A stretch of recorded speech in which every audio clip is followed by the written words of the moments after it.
Olá pessoal, mais uma parte da nossa aula sobre funções psíquicas e suas alterações, e agora vamos falar sobre a linguagem deste paciente, como ele está verbalizando tudo o que ele está passando na sua mente. Então, é o principal instrumento na comunicação entre os seres humanos, fundamental na elaboração e na expressão do pensamento. Você consegue saber o que ele está pensando através do que ele está falando, tá? Então, a linguagem e o pensamento, elas vão estar sempre juntas, tá? Então, quando você evolui falando de um pensamento, você já tem que colocar que tipo de linguagem é. Tá? Então, portanto, se o pensamento está lógico, a linguagem será clara e coerente, tá? Se o pensamento estiver mágico, essa pessoa vai apresentar algumas alterações, né? Então, o neologismo, que seriam palavras criadas pela pessoa ou que já existem, mas utilizadas em outro sentido. É muito comum dentro de um hospital psiquiátrico você ver o neologismo. Ele cria palavras que você não consegue nem entender o que é, mas para ele tem algum significado. Ecolalia seria a repetição das últimas palavras que chegam ao ouvido da pessoa. Então, ele fica repetindo, né? No filme do Shine Brilhante, uma das primeiras falas deste filme é quando ele está ali com uma ecolalia, repetindo. Mutismo é a ausência da linguagem oral. Então, se o paciente está em mutismo, você não pode avaliar o pensamento, porque ele não falou nada. Mas algumas vezes esse paciente vai fazer um mutismo seletivo. Então, com você ele não fala, mas com o colega ali ele está falando. Jargonofasia, expressão da linguagem do pensamento desagregado, conhecido como salada de palavras. Disartria, dificuldade na articulação devido a problemas de fonação. Pobreza na fala, restrição na qualidade da fala e respostas podendo ser monossilábicas. Vamos lembrar um paciente aí com uma deficiência intelectual moderada, onde a sua comunicação é mais gestual do que verbal. E ele vai só falar a primeira sílaba das palavras, ou então só dizer sim ou não.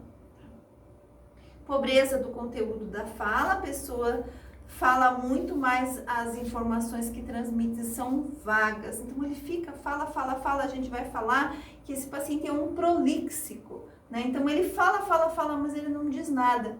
Por quê? Porque esse pensamento está desorganizado, né? Logorreia ou verborreia, expressa-se através de frases desprovidas de sentido e ou sem importância e de forma rápida. Se a gente lembrar desse paciente que está com um pensamento mágico, de curso acelerado, e ideias delirantes aí, desorganizado, desagregado, a gente vai lembrar que essa linguagem ela pode estar logorreica. Então, ele está falando muito rápido. E a disfasia ocorre a perda da memória, dos sinais e da linguagem relacionada a déficit cognitivo.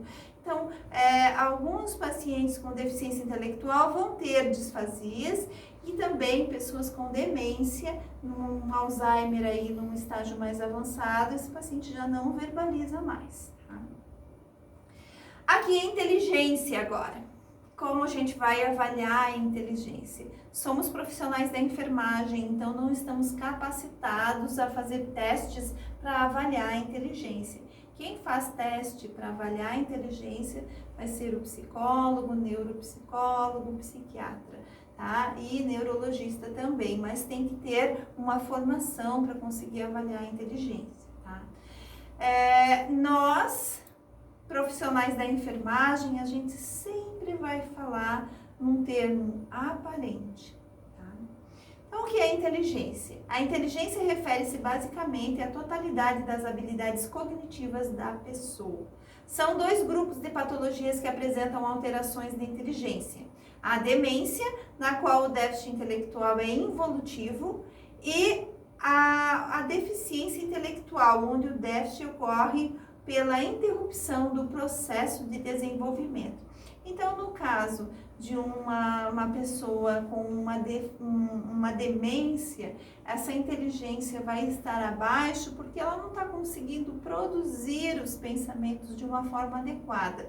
Na deficiência intelectual, a pessoa nem chegou a desenvolver a inteligência de uma maneira adequada. Lembrem-se lá do QI, né? E na deficiência intelectual, esse paciente vai ter um QI baixo, né? Então, um QI de deficiência intelectual leve, moderada, grave e profunda. Como faremos a nossa evolução, então, a nossa anotação? Sempre vamos trazer o termo aparentemente. Então, inteligência aparentemente inferior, inserido ou superior à média clínica. Sempre lembrando desse termo aqui, aparente, por atuarmos como profissionais de enfermagem. E agora vem a afetividade. Então, é a esfera psíquica de sentimentos que inclui todos os fenômenos que compõem as emoções e o sentir de um indivíduo. Então, o afeto, a gente sempre lembra, o que afeta você, tá? Então, eu estou conversando, eu estou afetando a você, tá? Então, na afetividade, avaliamos duas situações, o afeto e o humor. Então, o que é o afeto?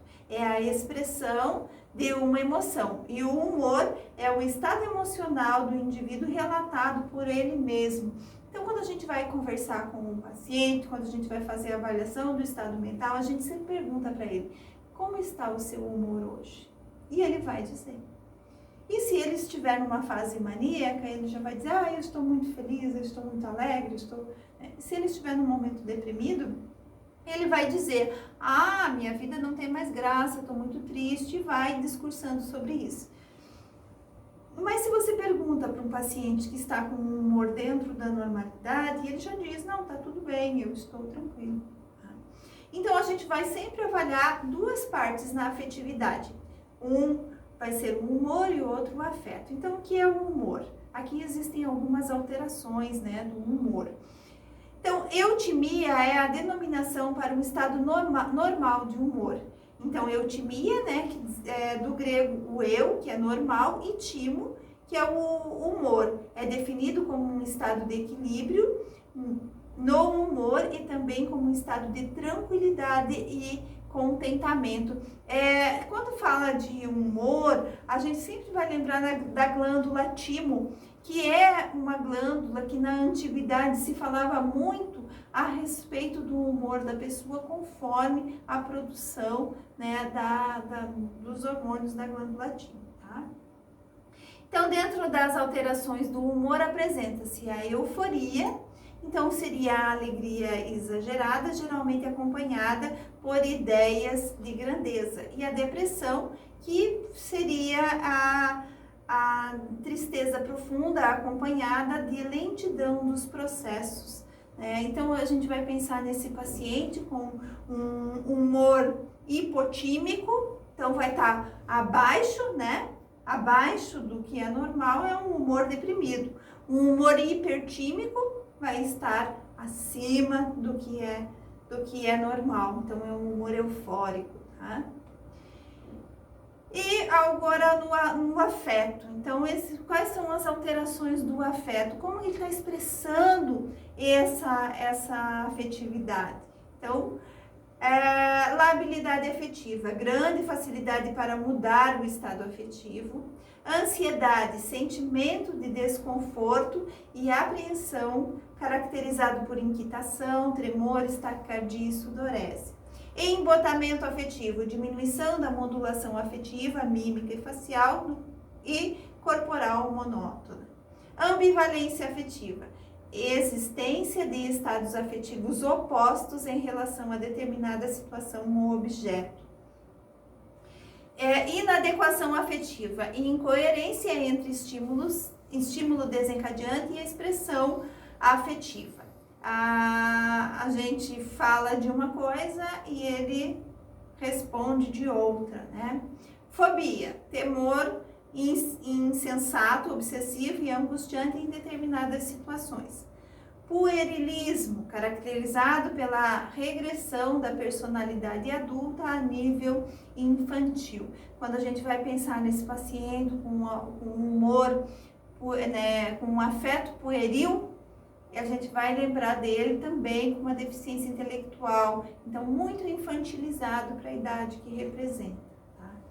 Incontinência emocional é a incapacidade de inibir as reações afetivas que produz. Quando aquela pessoa fica rindo, que não consegue controlar esse riso, no momento aí que não pode rir, ele está com uma incontinência emocional. Tenacidade afetiva, então persistência anormal de sentimentos desagradáveis. Irritabilidade, entre os sintomas mais comuns relacionados à irritabilidade temos baixo controle dos impulsos e descontrole emocional. A pessoa tende a reagir de modo exagerado a estímulos que outras pessoas conseguem tolerar melhor. Angústia é o grau máximo de ansiedade caracterizado por sensação de constrição pré-cordial. Quando o paciente fala, eu estou com uma angústia, a gente já diz, está muito apertado esse peito, e realmente ele diz, parece que tem um nó aqui na minha garganta, o meu peito o coração não bate mais. E agora, a conduta.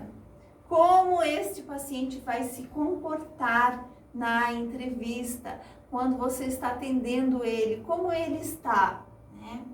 Então, este termo refere-se ao comportamento das pessoas considerando seus aspectos mais amplos, como a apresentação, vontade e senso ético. A gente sempre vai pensar nessa apresentação, como ele estava com os cabelos organizados, a higiene estava legal, a roupa estava dentro do que é esperado para a estação, ou ele estava totalmente desorganizado. Existem alguns pacientes que na sua apresentação você já vê, ele é um paciente que não está dentro da realidade, né? Porque vai colocando roupas desorganizadas. Algumas vezes eu vejo pacientes que fazem, né, tem essa necessidade de acumular, então colocam muitas e muitas peças de roupa. Então, na apresentação a gente pode relatar tudo isso, como ele estava, tá? Se ele está se cuidando, se ele está conseguindo fazer o seu autocuidado, ou ele está desleixado, que está com sujidades, aí tudo vai aparecendo, você vai relatando. E a vontade, ele estava querendo conversar contigo, ou ele não queria nada, ele estava apático, né, parado? Então aí você vai colocar como era a vontade. E o senso ético, será que realmente ele sabe o que ele está fazendo no hospital? Será que ele tem crítica da situação que o levou até uma condição de estar sendo avaliado do estado mental? E aqui eu trago algumas alterações na conduta, tá? Então, frangofilia seria um impulso para destruir objetos que estejam por perto. O paciente que tem uma agitação psicomotora, algumas vezes, ele, antes de chegar no hospital, o SAMU traz com um relato ali de que o paciente teve um episódio de frangofilia no domicílio, ou seja, ele quebrou tudo em casa, tá? Ele quebrou tudo, ele destruiu algumas coisas, tá? Compulsão seriam atos repetidos que a pessoa realiza para aliviar um desconforto. Geralmente a pessoa tem consciência de que seus atos são irracionais, caracterizados por bulimia, cleptomania, dipsomania, piromania, potomania, entre outros. Então aqui a gente vai ver, né, a piromania, a pessoa que não consegue controlar o impulso e coloca fogo nos outros lugares. Por isso que dentro do hospital tem que ter muito cuidado com relação a isso, né? Cleptomania, ele vai roubar, né, alguma coisa. E aí vai. Algumas condutas aqui de perversões sexuais, né, seria um desvio relacionado ao interesse e à prática sexual, como cropofilia, exibicionismo, fetichismo, gerontofilia, necrofilia, pedofilia, voyeurismo, zoofilia. Então, são todas as condutas sexuais inadequadas. E o autismo, que seria um paciente que tem uma conduta autista, seria um comportamento alheio ao mundo externo, criando um mundo interno.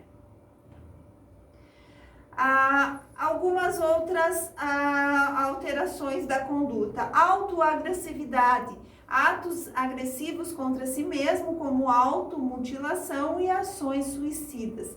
Algumas vezes também pensamentos, pensamentos com planos de suicídio. A gente vai colocar aqui na conduta, tá? Conduta sedutora. A pessoa mantém um comportamento sedutor em relação ao outro, a fim de ganhar sua simpatia e despertar-lhe desejos sexuais. E algumas vezes até um ganho secundário. A gente vai lembrar dos pacientes com transtornos de personalidade que vão ter essa conduta, tentando sensibilizar, tentando motivar você e que você ceda ao que ele está querendo para quebrar as regras dessa enfermaria. E agora eu trago aqui um resumo para que vocês consigam realizar uma anotação, a anotação quem faz é o técnico de enfermagem, uma evolução seria o enfermeiro, tá? Do estado mental do paciente. Então, avaliando a pessoa que não tem alterações no estado mental. Então, o paciente vai ser normotenaz, normovigil, sem alterações na senso-percepção, memória não testada. Lembra lá que para testar a memória tem que usar o MINE. Orientado auto e alopsiquicamente, lúcido, com pensamento lógico, linguagem clara e coerente, inteligência aparentemente a média, eutímico, conduta cordial, receptiva ao diálogo e aceitando bem as orientações. E embaixo ali eu trago as Mobliac, que é a primeira letra de cada uma das funções que a gente vai avaliar. Assim você consegue fazer um relatório de enfermagem com qualidade, demonstrando que você avaliou todas as funções e explicando qual está alterada neste paciente. As referências foram deste material e muito obrigada pela atenção de vocês.